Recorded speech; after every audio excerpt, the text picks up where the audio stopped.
है बाउंड्रीज जो दिखते ना, India Pakistan boundary, India China boundary, ये सब बाउंड्री जो है जियोग्राफिकल घर है, और हकीकत में बाउंड्रीज नहीं है, सब बाजार है, कंपटीशन है आपस में। अभी किसी ने कहा चाइना के बारे में हम कहीं बराबर नहीं है उसके, मैं कई बार गया हूँ चाइना, 5-6 बार गया हूँ, नोवेयर नियर टू चाइना। ये सब कहने की बात है कि इंडिया बहुत सुपर पावर है, हमें बहुत मेहनत करना है, जो डिसिप्लिन उनमें है उसमें 5% हमारे पास नहीं है, जो टेक्नोलॉजी उनके पास है हमारे पास 5% नहीं है वो टेक्नोलॉजी।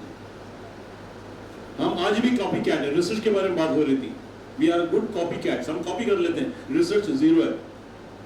वो खैर वो अलग सब्जेक्ट है, और एनईपी में उसी बातों को कहा गया, पेटेंट रिसर्च इसी बातों को कहा गया। परिवर्तन लेके आना सोच में हमारी। अच्छा, हमने आपसे कहा कि हम कहाँ परेशानियां हो रही है, हमें जॉब क्यों नहीं मिल रहा, हम क्यों ग्लोबली कम्पीट नहीं हो पा रहे, क्यों हम दुनिया के जो अच्छे अच्छे यूनिवर्सिटीज है, अच्छे अच्छे कॉलेज है, उसमें हम लोग नहीं है भाई, टॉप 100 यूनिवर्सिटीज में हम नहीं है, क्यों, कहाँ गलतियां हो रही है?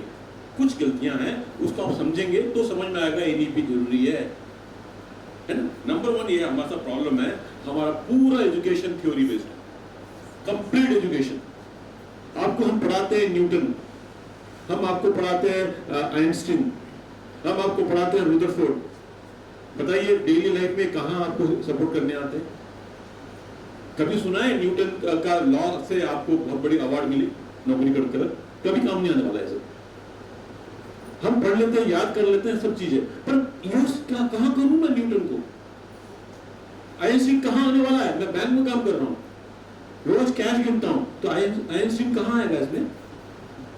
ग्रेविटेशन, मैं सही में बता रहा हूं, आइंस्टीन को आज तक मैं समझ नहीं पाया उनकी थ्योरी में, ऐसे टीचर मैं बात कर रहा हूं, वो आपको कहां से उपयोग आएगा? कहीं ना कहीं स्किल की बात आ रही है यहां पे। तो इसलिए जो एनईपी जो है आपको थ्योरी से हटा के प्रैक्टिकल फील्ड में लेके आ रहा है, थोड़ा पढ़िए उसको, आपको समझना। पॉइंट नंबर 2, जो पुरानी जो पद्धति थी, एजुकेशन को एक फॉर्मेलिटी करके पढ़ाई जाती। मेरा बच्चा जो है ग्रेजुएट है, मेरा भाई ग्रेजुएट हो गया, मेरा छोटा भाई भी ग्रेजुएट हो गया, बड़ा भाई भी ग्रेजुएट हो गया, फादर भी ग्रेजुएट है, मदर भी ग्रेजुएट है, मेरी फैमिली पढ़ी लिखी है। जॉब क्या है? स्किल क्या डेवलप किया? ग्रेजुएट तो बन गया, सर्टिफिकेट ले लिया आपने। तो आपकी जो एनईपी 2020 इसी बात का उत्तर है कि आपको सर्टिफिकेट नहीं लेना, हमें नहीं चाहिए कागज, कागज है वो, यदि आप में स्किल नहीं आया तो क्या फायदा उस बीएससी बीए बीकॉम लेके, कोई मतलब नहीं। जब तक आपके अंदर स्किल नहीं आएगी, कौशल नहीं आएगी, उसका कोई वैल्यू नहीं। तो एनईपी 2020 इसी बात का समाधान है, सोल्यूशन है। भाई जागो, आप कहीं ना कहीं प्रैक्टिकल हो जाओ अपने सब्जेक्ट के प्रति, इस बात को आपको सिखाता है एनईपी 2020। और बहुत इंपॉर्टेंट पॉइंट है जो इंडिया में नेग्लेक्टेड है। अब एनईपी को पढ़ेंगे, स्पोर्ट्स को उन्होंने प्रमोट किया है। अब बोलेंगे सर स्पोर्ट्स का पढ़ाई से क्या संबंध है? वेस्ट में जाएंगे आप, मतलब जिस कंट्री जो develop country, so called develop country, जैसे स्कैंडिनेवियन कंट्री हो और वेस्ट यूरोपियन कंट्री हो, कनाडा हो, जापान, कोरिया, अमेरिका, ये लोग ओलंपिक में कितने गोल्ड मेडल लेके आते हैं? बहुत आगे, क्योंकि स्पोर्ट्स को पढ़ाई के साथ जोड़ा गया। बहुत सारे बच्चों को स्पोर्ट्स पसंद है, तो हमारे यहाँ ग्राउंड ही नहीं, क्या स्पोर्ट्स खेलेंगे? हम क्लास में ठूस ठूस के बच्चे भर देते हैं, पढ़ा के निकाल देते हैं, हो गया। जब तक आपको दूसरी टाइप की यदि और अट्रैक्शन न दी जाए, बच्चा स्पोर्ट्स के नाम से कॉलेज आता है वेस्ट में और स्पोर्ट्स के नाम से कुछ सीख लेता है। यहाँ स्पोर्ट्स ही नहीं, और स्पोर्ट्स का जो पीरियड होता है उसमें फिजिक्स पढ़ा देते हैं हम लोग, जो स्पोर्ट्स का पीरियड होता है केमिस्ट्री पढ़ा देते हैं। स्पोर्ट्स तो गया ना। So sports is one of the attraction. Sports major ना होते हुए वही अट्रैक्शन रखा है। बच्चे स्पोर्ट्स के नाम से कॉलेज में आते हैं, हमें सीखना है स्पोर्ट्स, और साथ में पढ़ाई भी हो गई। तो आपको 2 डिग्री मिल गई, एक स्पोर्ट्स में आप बनी गए अच्छे, है ना, स्पोर्ट्स रिलेटेड फील्ड में जा सकते हैं। दूसरा आपने पढ़ाई भी कर ली है, थ्योरी नहीं प्रैक्टिकल पढ़ाई, तो उस फील्ड में जा सकते हो आप, चाहे वो केमिस्ट्री हो, ज्योग्राफी हो, फिजिक्स हो। तो 2 प्लेटफॉर्म आपके सामने। तो एनईपी इसी स्पोर्ट्स को प्रमोट करता है इनडायरेक्टली, सो दैट बच्चे आए इसी नाम से कॉलेज के अंदर, स्कूल के अंदर, ठीक है। और इसके बाद ये खैर इसमें आपने बात की होगा सब्जेक्ट की चॉइस। ये बहुत बड़ा कंफ्यूजन है। क्या पढ़े? कुछ भी पढ़ा कर आप तो खड़े होकर बोल दिए सर कि 50% की जो पढ़ाई है उसमें जॉब नहीं मिलता। ना पढ़े तो क्या पढ़े? केमिस्ट्री पढ़े, फिजिक्स पढ़े, इंजीनियर बने, डॉक्टर बने, और होटल मैनेजमेंट पढ़े तो क्या पढ़े? इसके लिए भी NEP 2020 में बहुत सारे समाधान हैं। अब मान के चलिए बात, आज मैं इस प्लेटफॉर्म में बोल रहा हूँ, वो दिन लग गए जब आपको डॉक्टर होना जरूरी है, वो दिन लग गए जहां आपको इंजीनियर होना जरूरी है। जैसे हमने आपको बताया 5 से 7 करोड़ जॉब आ रहे हैं वो वेरियस फील्ड में, तो कोई जरूरी नहीं है आपको इंजीनियर बनना है, डॉक्टर नहीं बनना। वो पुरानी सिस्टम थी, हमको डॉक्टर बनना है, इंजीनियर बनना है। तो इसलिए NEP इसी बात का सोल्यूशन है। आप दूसरी पढ़ाई करते हो तो आपके अंदर क्या स्किल डेवलप किए जाए। आप डॉक्टर नहीं हो, आप इंजीनियर नहीं हो, आप कुछ नहीं सोशियोलॉजी लेके पढ़ो, आप हिंदी लेके पढ़ो, तो कौन से ऐसे स्किल है जो आपके अंदर डेवलप किया जाए ताकि उस हिंदी जो पढ़े उसका वैल्यू हो। आपको job, ultimately employability is important. पढ़ाई इंपॉर्टेंट नहीं है, एम्प्लॉयबिलिटी। देश 100% यदि साक्षर हो जाए और जॉब किसी के पास नहीं है, वैसे ऐसा साक्षरता क्या मतलब है?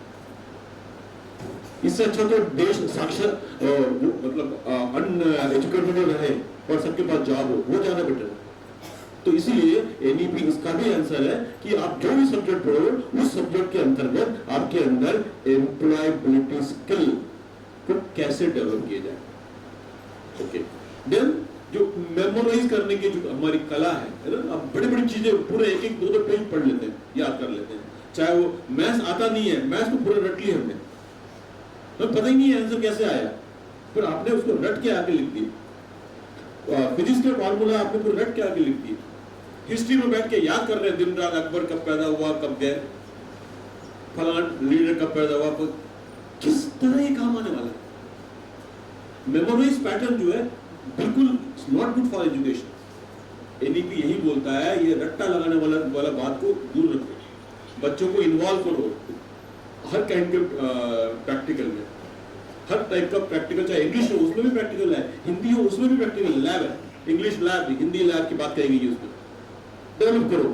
अब और फैकल्टी के साथ साथ बच्चों को क्या पढ़े, ये बात उसमें कही गई। और आगे है, हम जिसमें मैंने आपको कहा हमारे पास कोई स्किल नहीं, बड़ी बात, सबसे बड़ी दुख की बात तो ये है, हम पढ़ लेते हैं, स्किल की कमी और सिर्फ सर्टिफिकेट के पीछे भागते हैं। एंड और एक बात है जो बहुत इंपॉर्टेंट फैक्टर है, क्योंकि हमारा देश उतना डेवलप नहीं है। आप यदि बड़े जो देश हैं, टॉप 20 जो देश हैं जिनकी पर कैपिटा इनकम है ना बहुत ज्यादा है, वो तकरीबन हर साल एक बच्चे पे, मैं एवरेज निकाल के बता रहा हूँ, एक बच्चे पे वहां की सरकार एक बच्चे पे हर साल 70,000 रुपए खर्च करती है। वहां की सरकार जो है हर बच्चे पे 70,000 रुपए खर्च करती है, और हमारी भारत में जो है हम हर साल बच्चों पे तकरीबन 1200 रुपए खर्च करते हैं। एक बच्चे पे भारत की सरकार 1200 रुपए खर्च करती है, और नंबर जो बड़े देश है वो 70,000। गैप देखिए ना कितने वाइडेंड है। कैसे लैब बनाएंगे हम, कैसे आप लोगों को हम ट्रांसफर करेंगे नॉलेज, बजट ही नहीं है। इसी कारण है आप देखेंगे कितने स्कूल है भारत के अंदर, स्पेशली गवर्नमेंट स्कूल्स, कितने गवर्नमेंट कॉलेजेस है वहां लैब नहीं है, फैसिलिटी नहीं है, कारण बजट नहीं, गलती फैकल्टी की नहीं है, क्योंकि एजुकेशन सेक्टर के लिए बजट ही अलोकेट नहीं हुआ।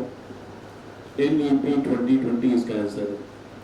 सरकार बहुत बड़ा बजट इसके लिए अलोकेट कर चुकी है, हर साल ये बजट आएगा, तो आपका लैब एनरिच होगा, आपके जो इनपुट्स हैं, जो टेक्निक्स हैं, जो भी पढ़ाने की तरीका है, उसमें जो इंस्ट्रूमेंट खर्चे होंगे, आपके ऊपर जो खर्चा होने वाला अमाउंट है वो उसमें बढ़ोतरी है। आपको चलिए कितना वो मुझे नहीं मालूम, वो शायद जो ये बनाए ड्राफ्ट किए शायद उनको भी नहीं मालूम, ये प्रपोजल है, ये पक्का कम से कम डबल तो हो जाएगा, इस बात की गारंटी है। तो गैप देखिए ना, मैं आपको क्या बोला, आपकी कंपटीशन इंटरनेशनल ग्लोबल स्टूडेंट के साथ है, और हम कोई 1000-1200 रुपए बैठे हैं, तो वो लोग 70-80 हजार खर्च कर रहे हैं। मजबूरी हमारी भी है, मजबूरी आपकी भी है, तो इसलिए NEP जरूरी है। ठीक है, आगे है ना, अब हम सोचते हैं कि इस NEP के क्या फायदे। मैंने आपको क्या बात किया, वेरी सिंपल आपसे कहा कि NEP हमारे लिए जरूरी क्यों है, एक आपके सामने मैंने एक फिगर लाके दिया, एक स्टैटिस्टिक्स रखा, उसमें आपने देखा कि हम रियली पिछड़ रहे हैं। बार बार चाइना चाइना बोलने से हम चाइना के आगे नहीं निकलेंगे, हम चाइना के बहुत पीछे हैं। और जो बहुत ज्यादा जो कहते हैं ना एक्स्ट्रा पेट्रियाटिक लोग, वो कहते हैं कि हम सुपर पावर बनने वाले हैं। जो गए नहीं वहां पे तो कभी, वो कहते हैं हम सुपर पावर बन जाएंगे। हम सुपर पावर नहीं बनना, सबको जॉब चाहिए भाई। हमें क्या करना, चाइना कितने भी आगे जाए, हमारे बच्चों को जॉब चाहिए, दैट्स ऑल। हमारे बच्चों को जो लाइफ हैप्पी इंडेक्स को किसी ने बात किया, वो तो फेक है, उसमें बहुत सारे प्रॉब्लम है, उसको मैं नहीं मानता। तो हैप्पी इंडेक्स जो निकालते हैं वो बोलते हैं कि पाकिस्तान हमसे अच्छा है। इसलिए उस हैप्पी इंडेक्स पर ना जाए, रियल हैप्पी इंडेक्स होना चाहिए कि हमको जॉब रहे तो एक जो start earning a particular amount every month, आपके अंदर खुशी रहेगी, you can achieve your goal, life goal, वो इम्पोर्टेंट है। तो हम देखते हैं कि एनईपी में कुछ मेजर बेनिफिट्स क्या हैं। तो सबसे पहले बात तो है कि यदि आप इंडिया का पॉपुलेशन देखें, कौन सा जो सेक्शन है सबसे ज्यादा अंडर प्रिविलेज है, ऐसा कौन सा बच्चे हैं जिनको जॉब नहीं मिल रहे हैं, जिनके पास एजुकेशन नहीं है, और वो जो क्लास है तकरीबन 35% है। सो मैं फिर से बात पे आ रहा हूँ, मैं ये कह रहा हूँ कि ऐसे एक सेक्शन है इंडिया में, बच्चों का सेक्शन है, स्टूडेंट का सेक्शन है, जो 35% है, जिनके पास जॉब नहीं है तरीके का, एजुकेशन भी नहीं है। और एनईपी इनके लिए उत्तर लेके आया है। वो क्लास कौन से है? नंबर 1, रूरल पॉपुलेशन, जो गांव में रहने वाले बच्चों के पास शिक्षा नहीं पहुंच पाती आज भी। एक दूसरा है ट्रांसजेंडर्स। ट्रांसजेंडर जो कम्युनिटी है वो भी बहुत बड़ा कम्युनिटी है।